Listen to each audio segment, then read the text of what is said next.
Zephyr's wings trembled as he stood before the Council of Elders, their massive forms casting shadows across the crystalline chamber.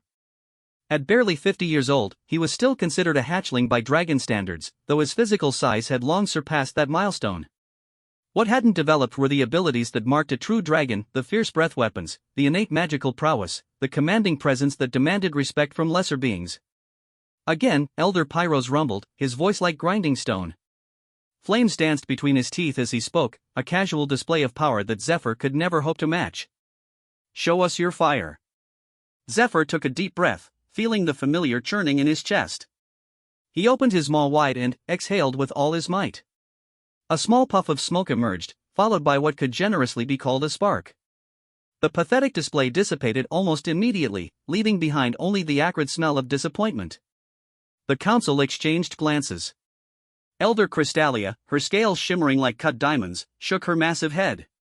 "This is the third trial this season. The results are consistent." "Consistently pathetic," muttered Elder Vortex from the back of the chamber. His comment drew chuckles from several younger dragons who had gathered to witness what many expected to be another spectacular failure. Zephyr's tail lashed involuntarily, the only outward sign of his frustration. He had practiced for months, visualizing the roaring flames that should come naturally to any dragon of his lineage. His father had been a legendary fire breather, capable of melting mountain peaks. His mother commanded frost that could freeze entire lakes solid. Yet here he stood, unable to produce even a respectable ember. "Perhaps," Elder Pyros said with forced diplomacy, "your talents lie elsewhere. Have you attempted the trial of strength?" The memory of that humiliation still burned fresh in Zephyr's mind. He had been challenged to move a boulder half his size, a task that young dragons typically accomplished with ease. While his peers had casually tossed massive rocks across the valley, Zephyr had strained and struggled, managing only to roll his assigned boulder a few dozen feet before collapsing in exhaustion. "Or the trial of flight mastery," suggested Elder Crystalia. Another painful memory. While other dragons performed intricate aerial maneuvers, diving through cloud formations and racing at supersonic speeds, Zephyr flew with all the grace of a falling tree. He was fast enough and could stay aloft for reasonable periods, but his movements lacked the fluid precision that characterized true dragon flight. During the trial, he had crashed into 3 cliff faces and became hopelessly tangled in his own tail while attempting a basic spiral dive. I have not yet found my particular strength," Zephyr admitted, his voice barely above a whisper. Elder Vortex snorted, sending a small whirlwind spinning across the chamber floor. "Perhaps that's because you don't have any." The words hit harder than any physical blow. Around the chamber, other dragons, some his age, others much younger, watched with a mixture of pity and amusement. Zephyr caught sight of Ember, a dragoness barely 30 years old who had already mastered both fire and ice, whispering something to her companion that made them both laugh. "The boy is clearly defective," continued Elder Vortex, warming to his theme. "In all my centuries, I have never seen a dragon so completely devoid of talent. Perhaps we should consider whether he truly belongs among our kind." "Enough," Elder Pyros commanded, though his tone suggested he wasn't entirely opposed to Vortex's assessment. "Zephyr, you are dismissed. Return to your family's lair and contemplate your future." The walk of shame from the council chamber felt eternal. Every step echoed in the vast space, punctuated by whispered comments and barely suppressed laughter. Zephyr kept his head high through sheer force of will, but inside, something fundamental was cracking. His family's lair sat on a remote precipice overlooking the human settlements far below. It had once been a place of pride carved into living rock by generations of powerful dragons, decorated with treasures accumulated over millennia of successful hunts and territorial conquests. Now it felt like a prison. His father, Ignis, was waiting in the main chamber, his massive form coiled around a pile of glittering gold. Unlike the elders, Ignis had never shown open disappointment in his son's failures, but Zephyr could see the weight of expectation in his ancient eyes. "How did it go?" Ignis asked, though his tone suggested he already knew the answer.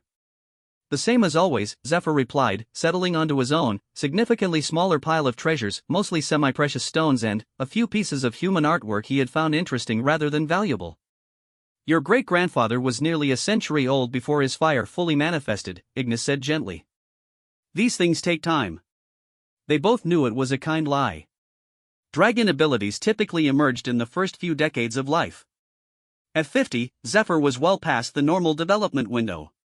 His great-grandfather had shown early signs of power, he had simply taken longer to reach his full potential. "Father," Zephyr said carefully, "what do you know about the humans below?" Ignis raised his massive head, surprise flickering across his reptilian features. "The humans? They are adequate prey. Clever enough to be interesting, weak enough to be manageable." "Why do you ask?" "I've been watching them. Their settlements have grown considerably in recent years. Their buildings are becoming more sophisticated, their tools more advanced. They seem to be developing at an unprecedented rate.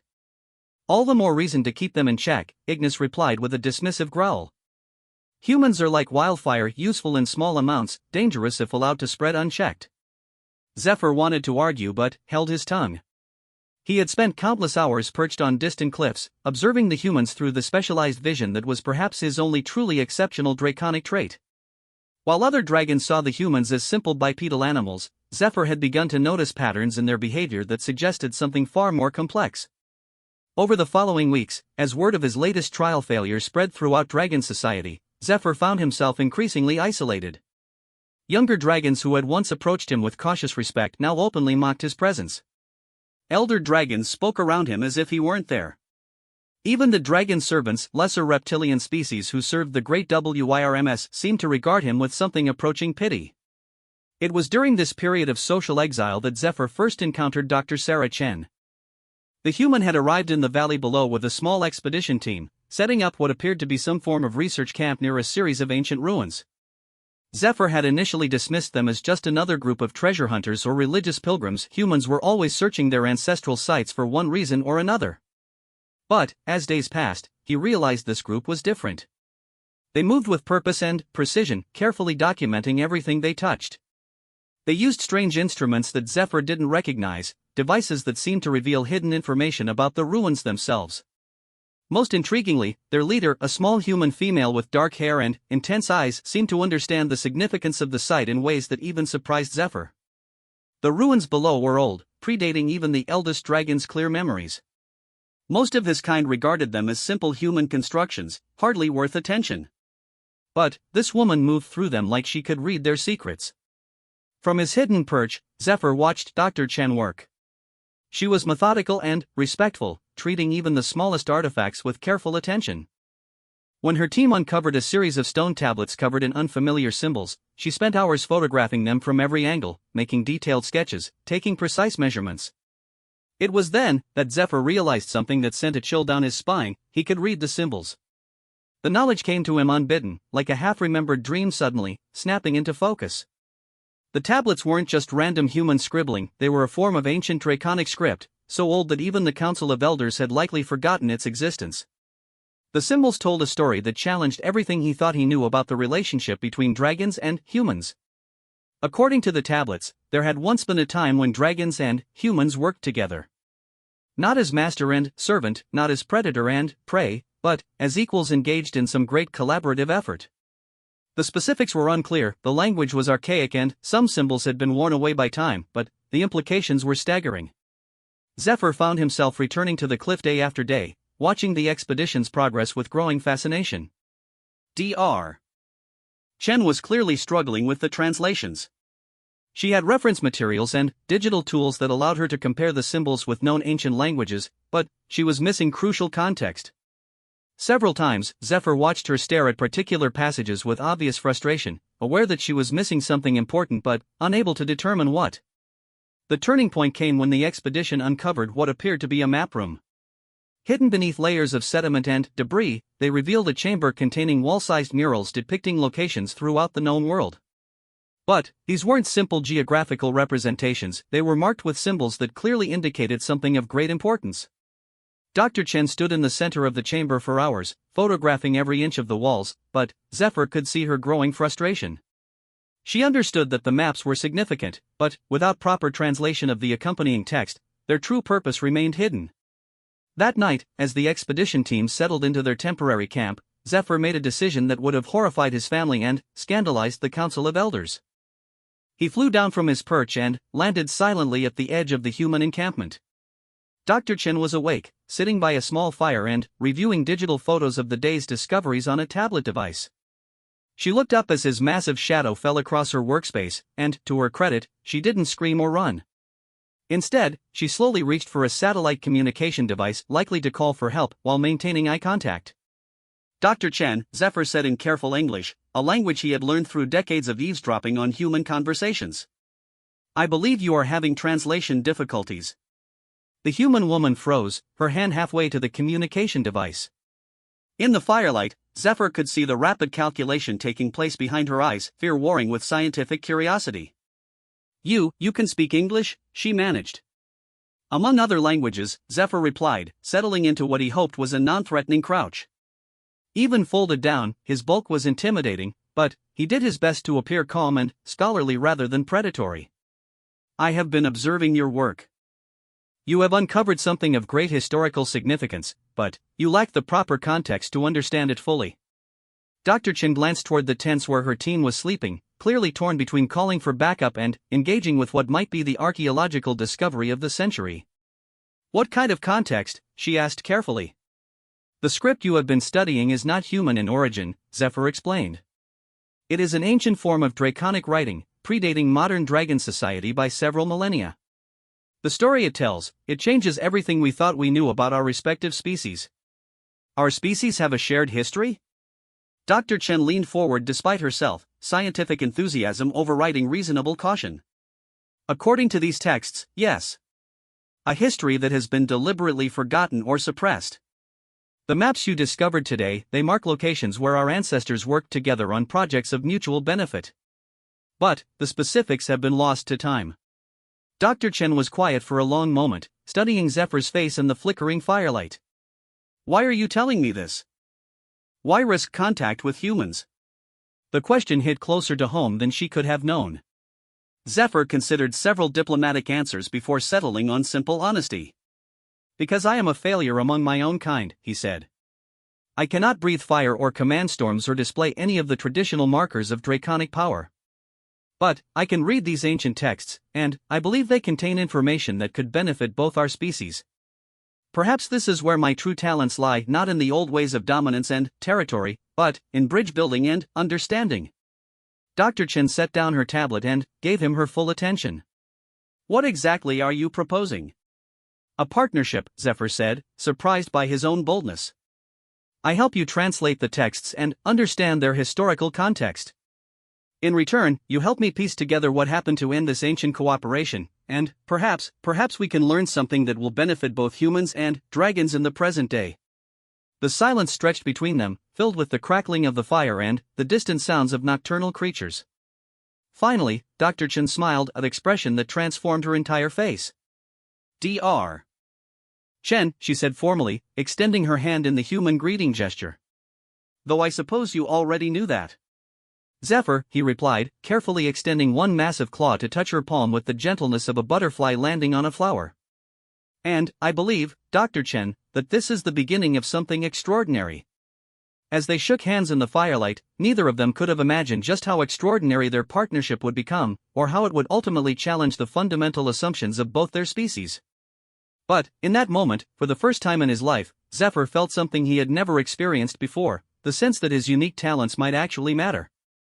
Above them, the ancient stars watched silently, bearing witness to the beginning of a new chapter in the relationship between dragons and humans, a chapter that would be written not in fire and conquest, but in understanding and cooperation. The next morning brought chaos to Dr. Chen's expedition camp. Her team had awakened to find massive claw prints in the dirt around their leader's workspace, along with photographic evidence on her devices that seemed to document impossible nocturnal progress on their translation work. Sarah, this is insane, protested Dr. Marcus Webb, her senior colleague and the expedition's linguist. You're telling me you had a conversation with a dragon? A dragon that speaks English and wants to help with our research? Dr. Chen calmly pointed to the translated text now appearing on her tablet screen, work that would have taken their team months to complete, if they could have managed it at all. The evidence is right there, Marcus.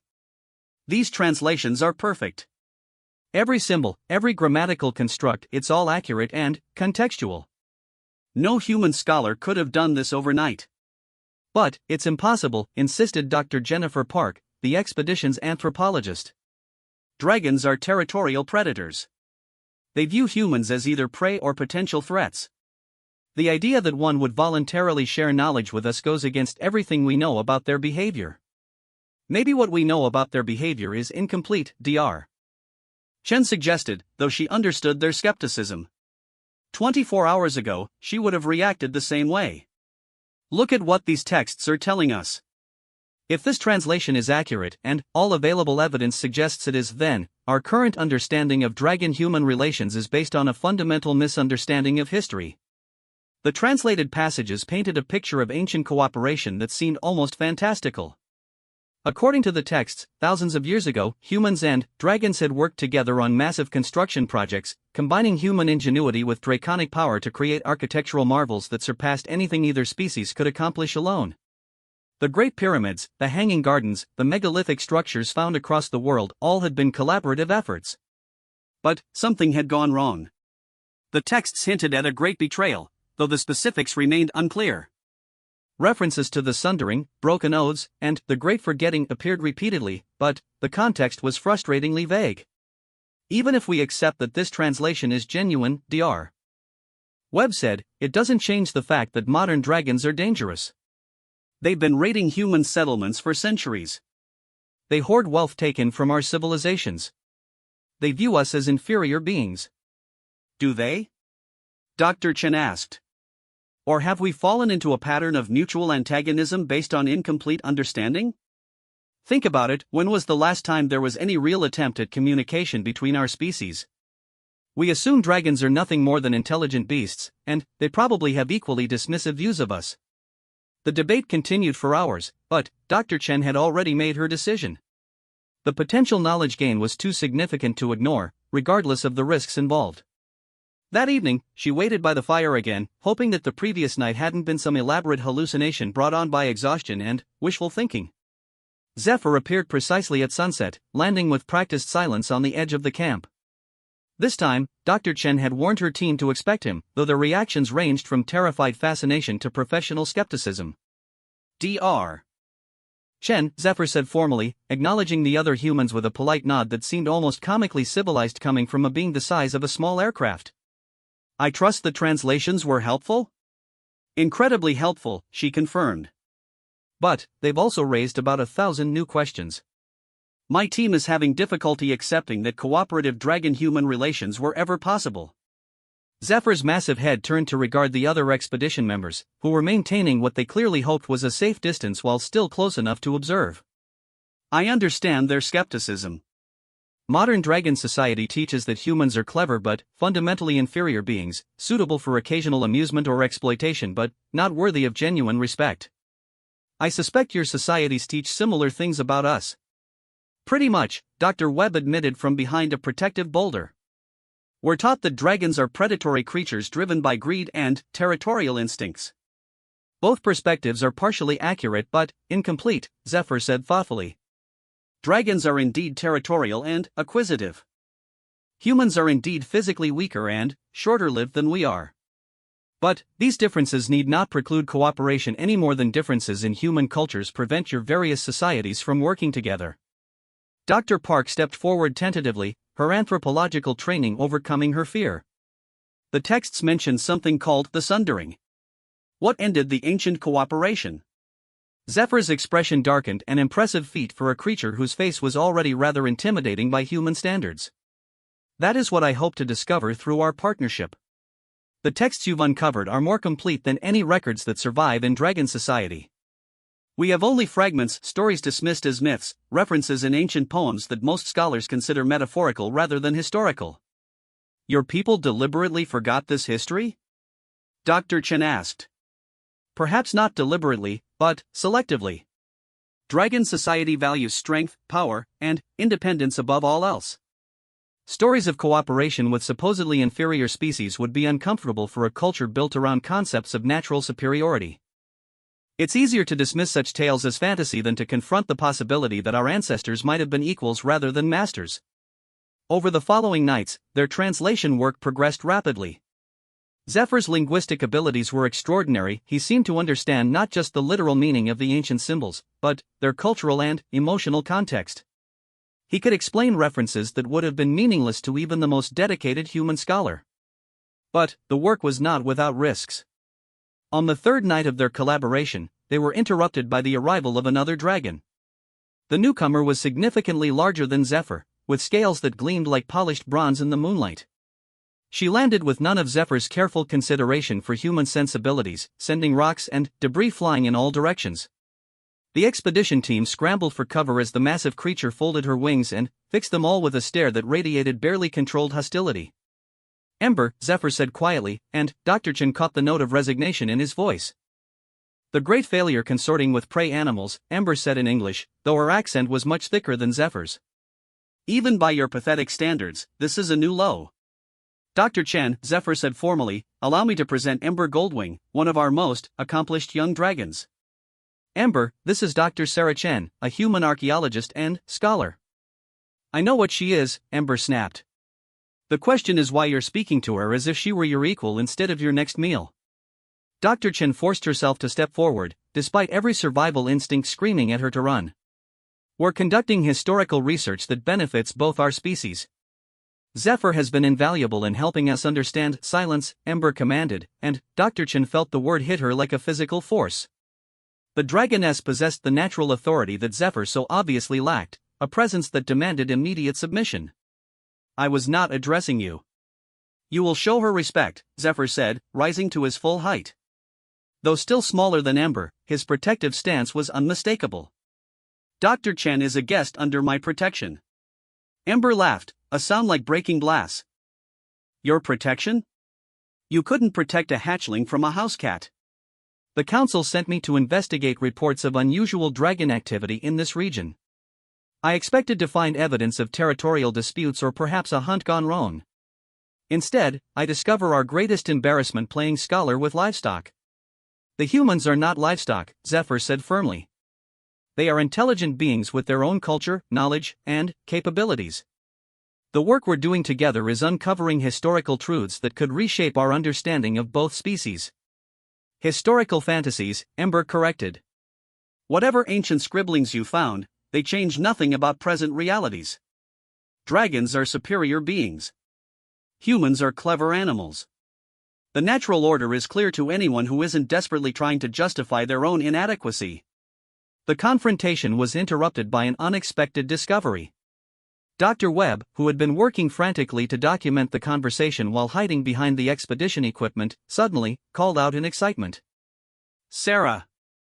The map chamber, look at this."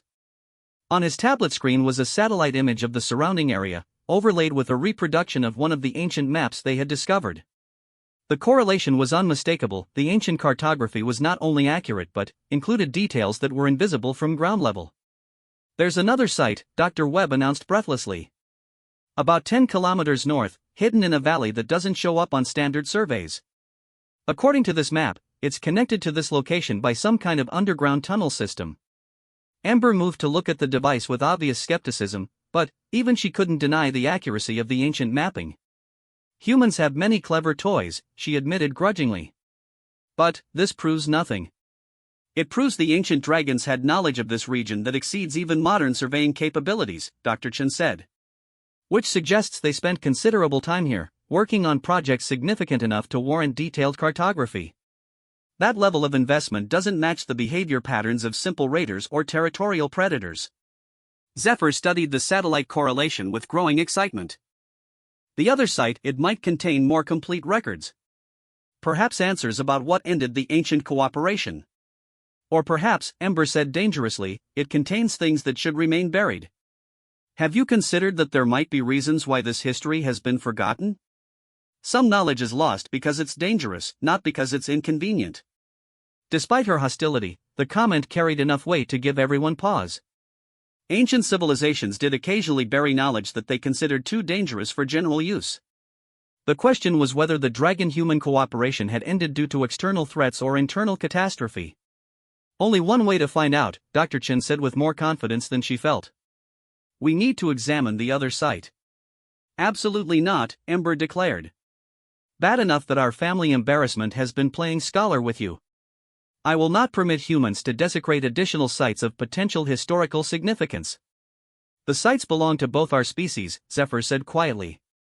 If the texts are accurate, they were built through cooperation. Humans have as much right to explore them as dragons do.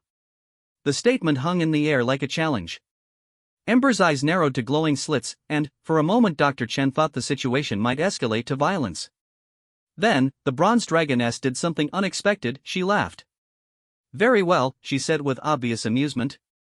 Since you're so convinced of human equality, let's test that theory. The site you wish to explore is protected by ancient defenses designed to keep out intruders. If your human partners are truly equal to dragons, they should be able to navigate those protections as effectively as we can. What kind of defenses? Dr. Chen asked suspiciously. The kind that have kept treasure hunters and archaeologists away for millennia, Ember replied with a predatory smile.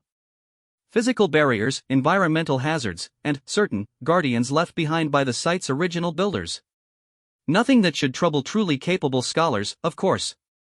Zephyr looked troubled by the suggestion. Ember, if the site is genuinely dangerous, then, perhaps your human friends aren't quite as capable as you believe, she interrupted. Unless, of course, you're willing to admit that they need protection from their draconic superiors. The challenge was obvious bait, designed to either demonstrate human inadequacy or place the expedition team in serious danger. Dr. Chen understood the manipulation, but she also understood that backing down would end any possibility of future cooperation. We'll need time to prepare, she said carefully. Proper equipment, safety protocols, backup communication systems. Of course, Ember agreed with false magnanimity. Take all the time you need. I'll even escort you personally, to ensure that any difficulties you encounter receive appropriate documentation. As the bronze dragoness took to the air, leaving behind only wind and the lingering scent of sulfur, Dr. Chen realized that their collaborative research had just become something far more complicated. They were no longer simply uncovering ancient history, they were about to become participants in a test that would either validate Zephyr's belief in human-dragon cooperation or demonstrate why such partnerships had been abandoned in the first place. Can we trust her? Dr. Chen asked quietly. Zephyr considered the question seriously. Ember is ambitious, arrogant, and dismissive of anything that doesn't fit her worldview.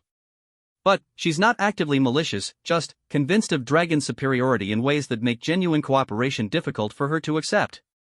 If we can successfully navigate whatever challenges await us at the second site, we might actually change her perspective. And if we can't? Then, we'll have confirmed every prejudice about human limitations, and the chance for renewed cooperation between our species will likely die with us. Dr. Chen looked at her team, seeing her own mixture of excitement and terror reflected in their faces. They were about to embark on what could be either the most significant archaeological expedition in human history or an elaborate form of suicide. Well, she said with forced cheerfulness, at least it won't be boring. The northern valley appeared empty from the air, nothing but rocks and scrublands stretching between weathered cliffs. But Zephyr's enhanced vision caught details that human eyes would miss: geometric patterns in the stone formations, vegetation growth that followed suspiciously regular lines, and, most telling of all, the complete absence of wildlife in what should have been a thriving ecosystem. The defensive perimeter is still active after all these millennia, he explained to Dr. Chen as their small convoy approached the valley floor. Ancient draconic magic combined with human engineering. The barriers don't just keep intruders out, they actively discourage them from wanting to enter in the first place. Dr. Chen could feel it now, a subtle wrongness that made her skin crawl and her thoughts turn toward easier alternatives. The sensation wasn't quite fear, but rather a persistent suggestion that perhaps they had better things to do elsewhere. Even knowing it was artificial, the effect was difficult to resist. Clever, she admitted, checking her equipment for the dozenth time. A psychological deterrent that operates below conscious awareness. Most people would turn back without ever realizing they'd been influenced. Ember circled overhead, her bronze scales glittering in the afternoon sun. She had maintained a sardonic running commentary throughout their journey, offering helpful observations like how tragic it will be when I have to explain to the council why humans proved inadequate for serious archaeological work, and perhaps we should establish a betting pool on how quickly they'll retreat. Dr. Webb adjusted his protective gear nervously. The expedition had loaded themselves with every piece of safety equipment they could carry: climbing gear, breathing apparatus, radiation detectors, emergency beacons, and enough backup power systems to run a small laboratory.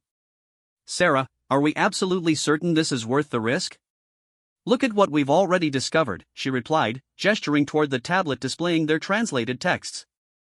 3 days of work with Zephyr has revealed more about ancient human-dragon relations than centuries of separate archaeological research. If the second site contains more complete records. If we survive to read them, Dr. Park muttered, but she continued forward with the rest of the team. The entrance to the ancient complex was hidden behind what appeared to be a natural rock fall. Only when they approached within a few meters did the illusion become apparent. The fallen stones were actually precisely carved blocks arranged to mimic natural debris. The construction was so sophisticated that even modern engineering would struggle to replicate it. The camouflage wasn't designed to fool dragons, Zephyr noted, studying the false rockfall with professional interest. Our visual acuity is too high. This was meant to deceive other humans, which suggests the site was constructed during a period of conflict within human society. Or, Ember called down from above, it was designed to keep humans out entirely, which would make considerably more sense. The activation mechanism for the entrance was another marvel of integrated technology. It required both draconic flame, controlled precisely to specific temperatures and durations, and human manual dexterity to manipulate a complex series of mechanical locks. Neither species could have opened it alone. Remarkable, Dr. Chen breathed as the hidden entrance spiraled open, revealing a passage that descended into carefully engineered darkness. This was designed to require cooperation. Not just symbolically, but literally impossible to access without both dragons and humans working together. Which raises the question, Zephyr said thoughtfully, of why such barriers were necessary. What were they trying to protect? The passage beyond was a marvel of engineering that put modern construction to shame. The walls were smooth stone fitted so precisely that no mortar was visible, and the tunnel maintained perfect structural integrity despite millennia of geological stress. Most impressively, the passage was illuminated by some form of phosphorescent material that responded to movement, creating a traveling pool of light around the expedition team. The illumination system is still functional, Dr. Webb observed with scientific wonder. After thousands of years, whatever powers this is still working. Draconic magic has impressive longevity when properly implemented, Zephyr explained. But, the engineering required to maintain it for this duration suggests human technical expertise as well. The magical energy needs precise regulation, or it would either burn out quickly or accumulate to dangerous levels. They descended for nearly an hour, following a passage that led far deeper into the earth than should have been possible given the local geology. The walls began to show decorations, murals depicting dragons and humans working side by side on various projects. Unlike the formal artistic style typical of most ancient civilizations, these images had a documentary quality, as if they were meant to record actual events rather than celebrate mythological concepts. These aren't ceremonial, Dr. Chen realized, photographing every panel. They're instructional. Look at this sequence, it shows specific techniques for combining draconic fire with human metallurgy to create alloys that neither species could produce alone. Advanced materials science, Dr. Park added, studying another section. This panel depicts architectural techniques using dragonflight capabilities to place massive stone blocks with precision impossible through ground-based construction. Ember had joined them in the passage, her bulk requiring careful maneuvering but her presence providing additional light through controlled flame. Despite her earlier hostility, she was clearly becoming intrigued by the sophistication of what they were discovering. I've never seen draconic artwork quite like this, she admitted grudgingly. The technical detail is extraordinary. These aren't stylized representations, they're engineering diagrams. The passage opened into a vast chamber that took their breath away. The space was enormous, easily large enough to accommodate dozens of dragons in full flight, with a domed ceiling that rose nearly 100 meters overhead. But, it was the contents of the chamber that truly astonished them. Arranged in careful rows were dozens of crystalline structures, each roughly the size of a human building and glowing with soft internal light. The crystals were clearly artificial, too perfect in their geometric forms to be natural, and each one contained what appeared to be a preserved tableau of dragon-human cooperation. Stasis chambers, Zephyr whispered, his voice filled with awe. But, unlike any I've ever seen. The preservation technology here is far beyond anything either of our modern civilizations possesses. Dr. Chen approached the nearest crystal cautiously, her scientific instruments detecting no radiation or other obvious hazards. Inside, she could see two figures, a dragon roughly Zephyr's size and a human in elaborate robes. They appeared to be working together on some form of complex magical ritual, their posture and positioning suggesting deep concentration and mutual trust. They're not dead, she realized with shock. The life signs are reduced but present. Somehow, these chambers have kept their occupants in perfect suspended animation for thousands of years. But why? Dr. Webb asked. Why preserve themselves like this? The answer came from an unexpected source. In the center of the chamber stood a pillar of the same crystalline material, but this one pulsed with more active energy. As they approached, symbols began appearing on its surface. The